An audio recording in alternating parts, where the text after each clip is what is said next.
Her hands were shaking when I pulled over. That was the first thing I noticed. Not the car with its hood open like something broken and tiny. Not the red hazard lights flashing against the empty road. Just her hands. I, an elderly She was sitting on African-American the woman, gravel, was driving to my arms mom's wrapped house tight because it around was her herself, birthday, like she had and I been was there late, forever, like always. waiting for someone who might never stop. My name is Marcus. I am 47 years old. I work in a warehouse about 40 minutes from my mom's house. I have worked there for 12 years. I have a daughter named Lily. She is 9. She lives with her mom most of the time since we split up 2 years. I see her every other weekend and on some holidays. It is not perfect, but it is what we have. Most nights, my life is quiet.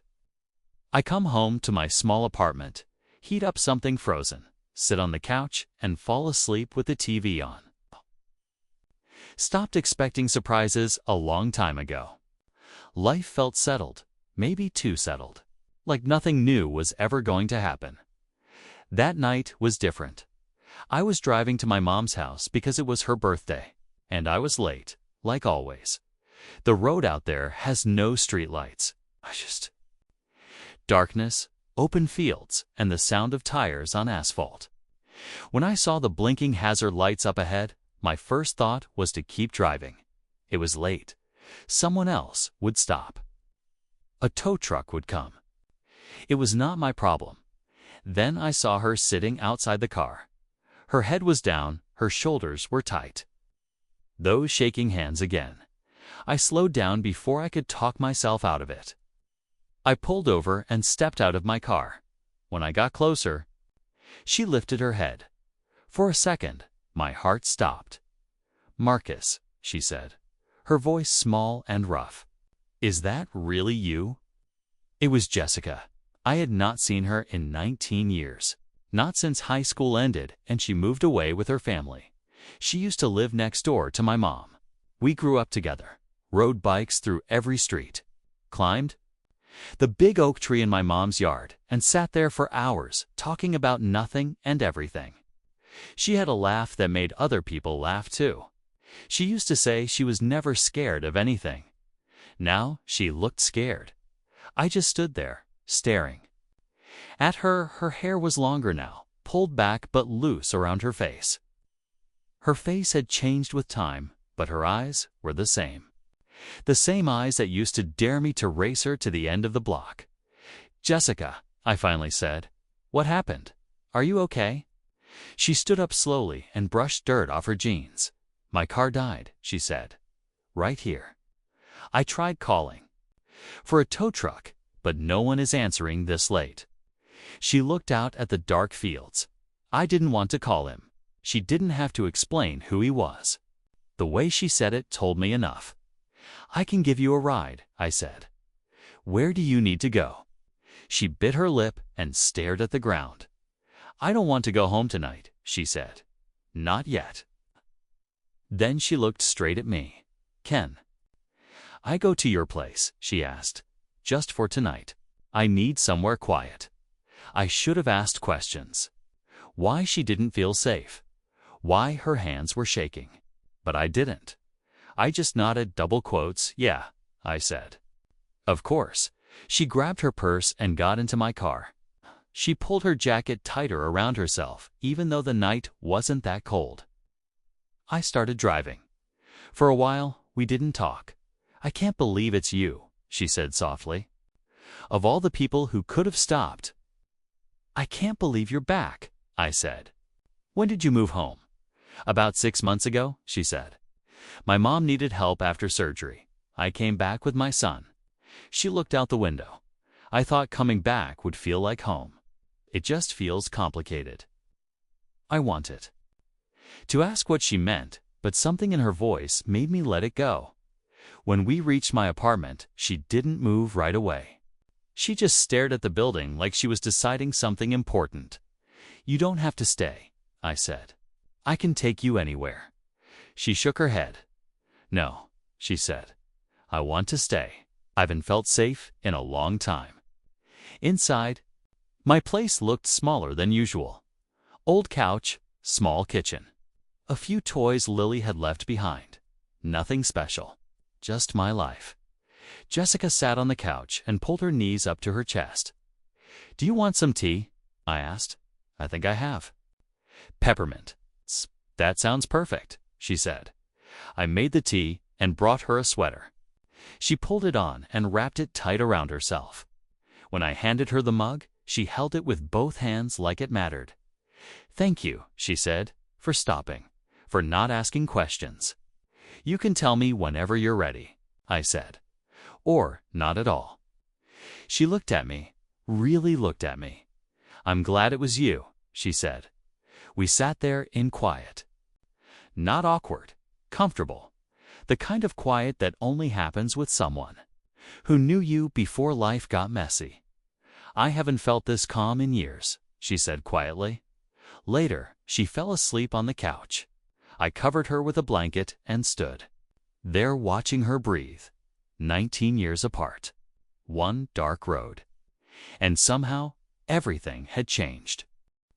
When she woke up, the light was just starting to slip through the blinds. Pale and quiet. Morning light that does not rush you. She blinked like she was trying to remember where she was. Then her eyes landed on me, sitting in the chair across the room. "I'm sorry," she said, sitting up too fast. "I didn't mean to fall asleep." "Don't apologize," I said. "You needed rest." She pulled the blanket closer around her shoulders. For a moment, she just sat there breathing, like she was checking if the world was still steady. "I should go home," she said finally. "My son will be wondering where I am." "I can drive you," I said. She nodded, then hesitated. "Marcus," she said, "when we get there, my son might not be very friendly. He's been through a lot. He doesn't trust people easily." "That's okay," I said. "I understand." The drive was quiet again, but it felt different than the night before. Less fear. More weight. Like something important was sitting between us. Unspoken, when we pulled into the driveway next to my mom's house, it looked almost the same as it had when we were teenagers. The paint was a little more worn. The garden not as neat. But it was still home. Before Jessica could open her door, the front door of the house flew open. A boy came running out. He was tall for his age, dark hair like hers, eyes that looked older than they should have. He ran straight to her. "Mom," he said, "where were you? You didn't answer your phone." Grandma was freaking out. "I'm sorry, sweetheart," she said. "My car broke down. My phone died." She turned toward me. "This is Marcus." He helped me. The boy turned to look at me. His whole body went stiff. "Who is he?" he asked. "He's an old friend," Jessica said. "We grew up together." It didn't calm him. He stood in front of her without thinking, like his body already knew its job before anyone could say more. A truck horn blasted from down the street. A pickup rolled up and stopped hard at the curb. A man leaned out the window, his face tight. With anger, "Jessica," he shouted. "We need to talk now." Jessica froze. Her hands started shaking again. The boy stepped closer to her. "Go away." "Dad," he yelled. So that was him. The man got out of the truck and walked toward us.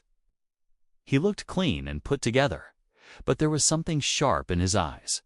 "Where were you all night?" he snapped. "Your mom called me at 3 in the morning. My car broke down," Jessica said. "I stayed with a friend." His eyes flicked to me. "A friend," he said coldly. "You don't even know him." "I do," she said. "We grew up together." He laughed without humor. "This is exactly the kind of thing you do," he said. "Disappear, make everyone worry." "I was stranded," she said. "I wasn't being irresponsible." "You could have called me," he said. "I didn't want to." She answered. The silence that followed felt sharp enough to cut. I wanted to step in, I thought. I wanted to tell him to back off. But it wasn't my place. Not yet. "This isn't over," he said finally. We'll talk later. He shot me one last look, then turned and drove away. Jessica let out a breath she had been holding. I should go inside, she said. Thank you, Marcus, for everything. She touched my arm, just for a second, but it stayed with me. Inside my mom's house, she was already making coffee. You saw her, she said without looking up. How did you know? I asked. You always had that look when she was around, she said. Like the world got brighter. My phone buzzed on the table. Unknown number. This is Jessica. I got your number from your mom. Thank you for last night. For stopping. For listening. I stared at the screen, then typed back. Anytime, I mean it. The dots appeared, disappeared. Appeared again. He's so angry. Ethan is upset. I don't know how. To fix any of this, you don't have to fix everything, I wrote. You don't have to do it alone. That scares me, she replied. How easy it is to believe you. For the next few days, I couldn't get her out of my head. I kept seeing her sitting on that gravel, her shaking hands. The way she leaned into calm like she hadn't felt it in years. Work felt unreal. Boxes moved. Hours passed. My mind stayed with her. Then one afternoon, my phone buzzed. I'm taking Ethan to the library today. If you're around, you don't have to avoid us. I hadn't even realized I was avoiding her. What time? I typed 3. I got there. Early they were near the history shelves. Ethan saw me first. His shoulders tensed. Jessica noticed me next, and something in her face softened. Hey, she said. Hey, I answered. We sat at a long table. Ethan stayed close, but quiet. He's trying, she said softly. It's been just us for a long time. He doesn't have to protect you from me, I said. She looked at me, and for a moment, the past and present lined up. I don't know what I'm doing, she whispered. That's okay, I said. None of us do. Before she left, she touched my hand. Can I see you again? She asked, just as a friend. Anytime, I said. 3 days later, I stood at her door holding a cookbook she had lent me. I could have returned it another way, but I didn't want to. Ethan opened the door, looked at me, then stepped aside. She's in the kitchen, he said. Jessica turned when she saw me. Her smile hit me right in the chest. I'm glad you came, she said. So was I. Standing in her kitchen felt different than standing in my apartment. The room was small, but warm, filled with the smell of coffee and cinnamon.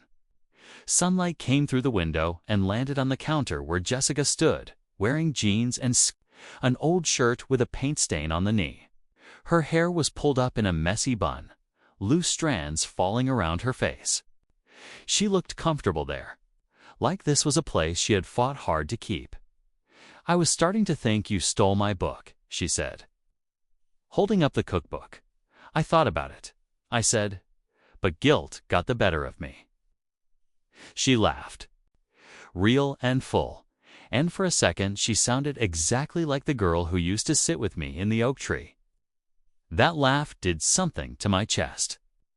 It reminded me how long it had been since I felt this light around someone. Ethan hovered near the doorway, pretending not to listen. He watched us with careful eyes, like he was measuring every word. We talked about small things at first. The weather, work. How strange it felt to be back in the same town after so many years. Nothing heavy, nothing scary. But under all of it, something unspoken kept pressing closer. I've been trying to figure out how to say this, Jessica said finally, her voice quieter, without sounding like I'm rushing things. My stomach tightened. Say it anyway, I keep telling myself to slow down, she said. That I just got out of something bad, that I should be careful. She paused. But every time you're around, I feel lighter. Like maybe I'm allowed to want something good again. I didn't move. I barely breathed. What do you want? I asked. She shook her head. I don't know yet, but I know I haven't felt safe enough to even ask myself that question in a long time. She stepped closer, not dramatic, not rushed, just close enough that I could feel her presence. She rested her forehead against my chest, like she had been holding herself together for years, and finally let go for a second. My arms went around her without thinking. Careful, steady. I felt her shoulders relax inch by inch. We stayed like that until a knock sounded at the front door. She stiffened. "I know who that is," she said quietly. "You don't have to answer," I said. "I can't keep running," she said. "I need to face him." I followed a few steps behind as she opened the door. Her ex stood there, arms crossed, jaw tight. "We need to talk," he said. "Not today," she answered. "You need to leave." "This is about Ethan," he snapped. "You keep dragging him through your drama." "I'm trying to build a normal life," she said. "You don't get to control that." His eyes slid past her and landed on me. "This about him?" "You replaced yourself," she said. "Not me." Something in me snapped then. I stepped forward. "She asked you to leave," I said. "You should listen." Ethan appeared behind us, standing tall. "Mom said go," he said. "So go." The man looked at his son, something like shame flickering across his face, then turned and walked away. When the door closed, Jessica leaned against it, shaking. "You were amazing," I said. "I was terrified," she whispered. "You still did it." That night, I stayed for dinner. Simple food, quiet conversation. Ethan talked more than I expected, watched me closely, tested me with questions about work and life. I answered honestly. Later, when I left, Jessica walked me to the door. "Thank you," she said, "for staying." "Anytime," I said. Over the next 2 weeks, we settled into something new. Fragile, but real. I saw her often. Sometimes at my mom's house. Sometimes at hers. We cooked, helped with homework, sat in quiet rooms, just breathing together. One evening, Lily met her. My daughter watched her with sharp curiosity. "You smile when she texts you," Lily said later. I didn't deny it. The night Jessica and Lily met properly, everything felt strangely right, like pieces finding their place without forcing it. Lily talked nonstop. Ethan listened more than he spoke, but he didn't pull away. Later, under the stars in my mom's backyard, Jessica sat beside me on the steps. "Do you ever think about the future?" I asked. She was quiet for a long time. "I used to," she said. Then everything fell apart. "What if you didn't have to just get through each day?" I asked. "What if you could actually look forward to it?" She turned to look at me. "What are you saying?" "I'm saying I was just existing," I said, "until you showed up on that road. Now, I want more." She leaned closer until our shoulders touched. "In my picture of the future," she said softly, "you're there." That was the moment I knew. I was in love with her, not with the memory of her, not with the idea. With the real woman sitting beside me, still healing, still scared, still brave enough to hope, and I knew I wouldn't be able to keep it to myself much longer. The words sat in my chest for days after that night. Heavy, restless. Every time I went to work, every time I drove home, every time my phone buzzed with her name, they pushed harder. I tried to tell myself to slow down, to be careful, but my heart was already far ahead of my logic. Thursday dinner at my mom's house had become a habit. Not planned, it just happened. That night felt different before it even started. I picked up Lily, and she hummed in the back seat while I stared at the road, repeating the same thought over and over. Tell her Jessica and Ethan were already there when we arrived. Lily ran straight to the backyard. Ethan followed, pretending not to be excited, but going anyway. I watched them for a second through the window. Two kids who had never planned to share space, now finding their own rhythm. After dinner, my mom suddenly remembered dishes she needed to wash alone. That left Jessica and me on the back porch. The sky was turning deep blue. Crickets filled the quiet. My heart beat so loud I was sure she could hear it. "Jessica," I said. "Can I ask you something?" She turned toward me. "You can ask me anything." I took a breath. "Do you see me in your future? Not just when things feel calm, but on the hard days too." She didn't answer right away. She twisted her fingers together in her lap. "I do," she said finally. "That's what scares me and what keeps me going at the same time." I moved closer until our knees touched. "I need you to know something," I said. "I'm done standing halfway in this all the way." Her eyes searched my face. "Marcus," she whispered. "What are you trying to say?" "I'm trying to say I love you," I said. "I love the way you fight for Ethan. I love the way you let yourself be scared and still show up. I love you." For a second, I thought I had pushed too hard. Her eyes filled. She looked down at her hands. Then she reached for me. "I was trying not to say it," she said. "But I love you too. I think I always did. I just forgot what that feeling was called." The breath left my body all at once. I leaned in slowly, giving her time to pull away. She didn't. The kiss was soft and careful, full of everything we hadn't said yet. A voice cut through the moment. "Dad," Lily yelled from the yard. "Did you just kiss her?" Another voice laughed. "I told you," Ethan said. We broke apart laughing. My mom stood in the doorway, smiling like she had known. This would happen all along. That night felt like a beginning. The weeks that followed were not perfect. There were hard conversations, court dates, days when Jessica felt strong and days when she felt like she was slipping backward.